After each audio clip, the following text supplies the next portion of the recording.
사랑하는 은혜와 진리 장로교회 교우 여러분, 어젯밤도 평안하셨습니까?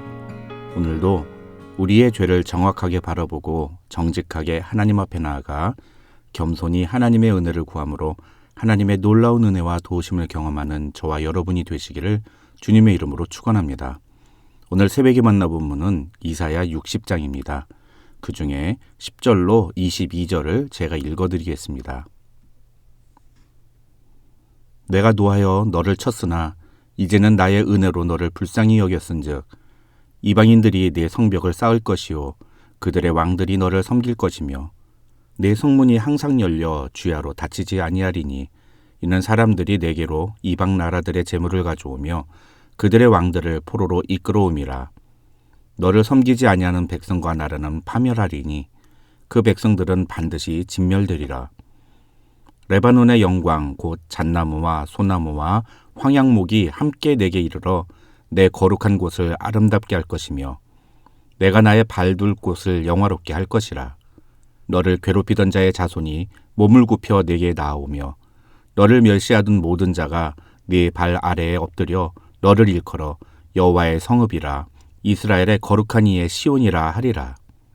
전에는 내가 버림을 당하며 미움을 당하였으므로 내게로 가는 자가 없었으나 이제는 내가 너를 영원한 아름다움과 대대의 기쁨이 되게 하리니 내가 이방 나라들의 젖을 빨며 뭇 왕의 젖을 빨고 나 여호와는 내 구원자 네 구속자 야곱의 전능자인 줄 알리라. 내가 금을 가지고 놋을 대신하며 은을 가지고 철을 대신하며 노수로 나무를 대신하며 철로 돌을 대신하며 화평을 세워 관원으로 삼으며 공의를 세워 감독으로 삼으리니 다시는 강포한 일이 네 땅에 들리지 않을 것이요 황폐와 파멸이 내 국경 안에서 다시 없을 것이며 내가 네 성벽을 구원이라 네 성문을 찬송이라 부를 것이라.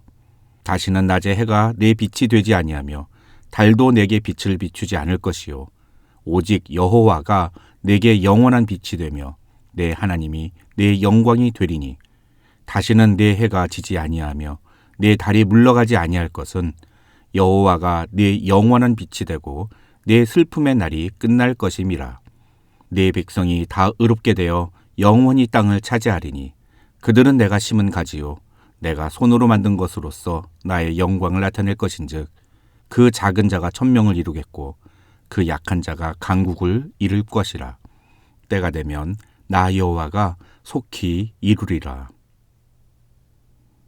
오늘 본문인 이사야 60장은 하나님께서 하나님의 선택하신 백성들을 구원하실 뿐만 아니라 그 구원을 다른 누군가의 손에 의해서가 아니라 하나님 당신의 손으로 이루시겠다는 약속이 실현되고 이를 통해 하나님의 백성들이 반드시 하나님께로 돌아오게 될 것이며 또 그로 인하여 하나님의 백성들이 경험하게 될 놀라운 은혜가 무엇인지를 이야기하고 있습니다.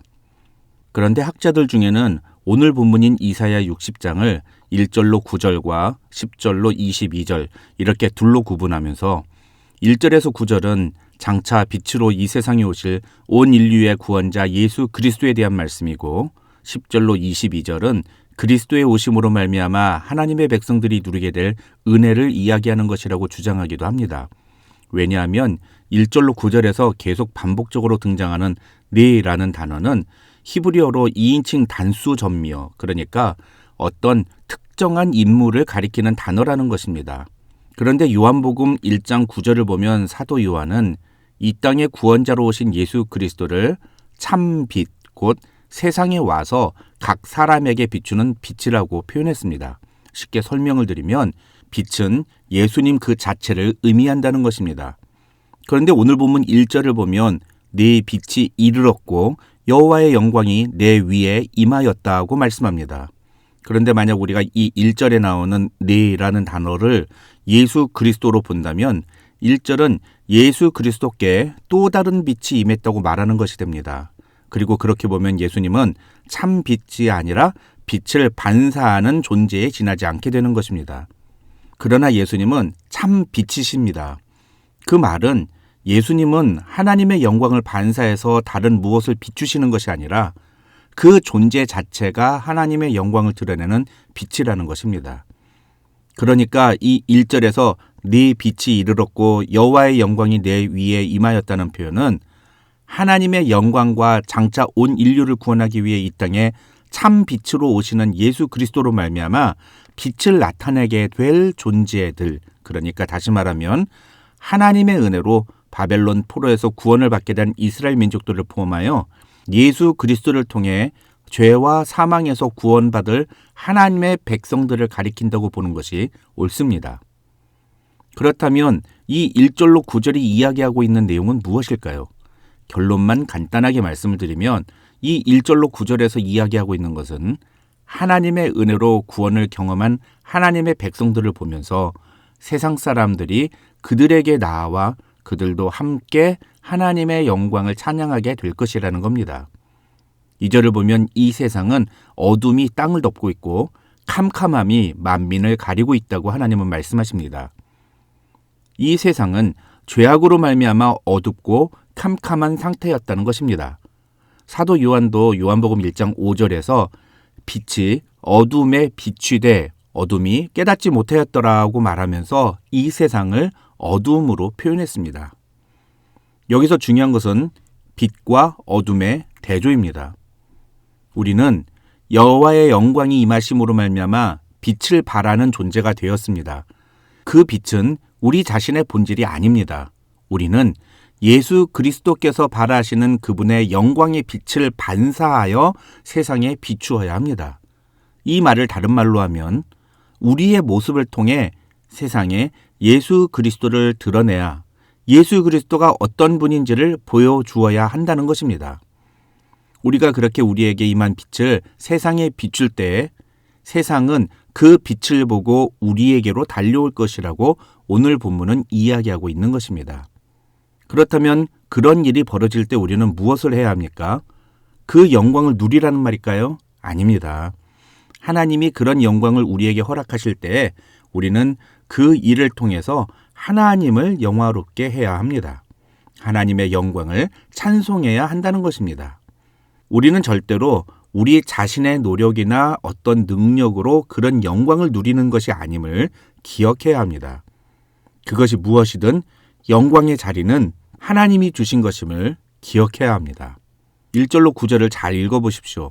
그 중에 5절에 나오는 바다의 부가 네게로 돌아오며 이방 나라들의 재물이 네게로 옴이라는 표현이나 6절에 나오는 허다한 낙타가 네 가운데 가득할 것이며와 같은 표현, 그리고 7절에 나오는 게달의 약무리는 다 네게로 모일 것이요 같은 표현은 하나님이 우리에게 주시는 영광이 비단 영적인 것만이 아니라 물질적인 것도 포함함을 의미합니다.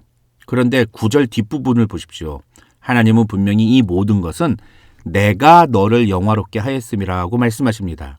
다시 말하면 온 세상 사람들이 내게로 다가와서 너희가 풍요를 누리게 되는 것은 내가 그렇게 만들었기 때문이라는 것입니다.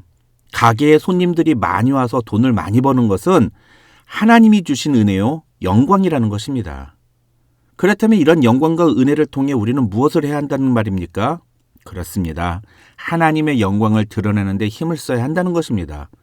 내가 잘해서 돈을 많이 벌었다 이렇게 생각할 것이 아니라 나를 영화롭게 하신 하나님께서 나에게 이런 은혜를 주셨다고 고백해야 한다는 것입니다.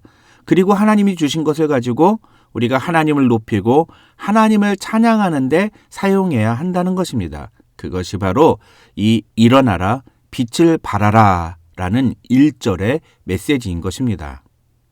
그 다음 10절로 22절에서 하나님은 그러한 하나님의 영광과 축복 그리고 하나님의 백성들을 향한 하나님의 보호하심이 영원할 것임을 약속하십니다. 개인적으로 저는 이 이사야 60장 10절로 22절을 굉장히 좋아합니다. 이 10절로 22절에는 비루하고 보잘것없던 하나님의 백성에게 임할 놀라운 변화와 축복이 가득 담겨 있습니다. 시간이 날 때 여러분도 이 10절로 22절을 다시 한번 천천히 읽어보십시오.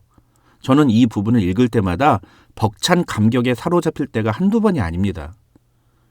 그런데 이 모든 축복이 무엇에서부터 비롯된다고 성경은 말하느냐?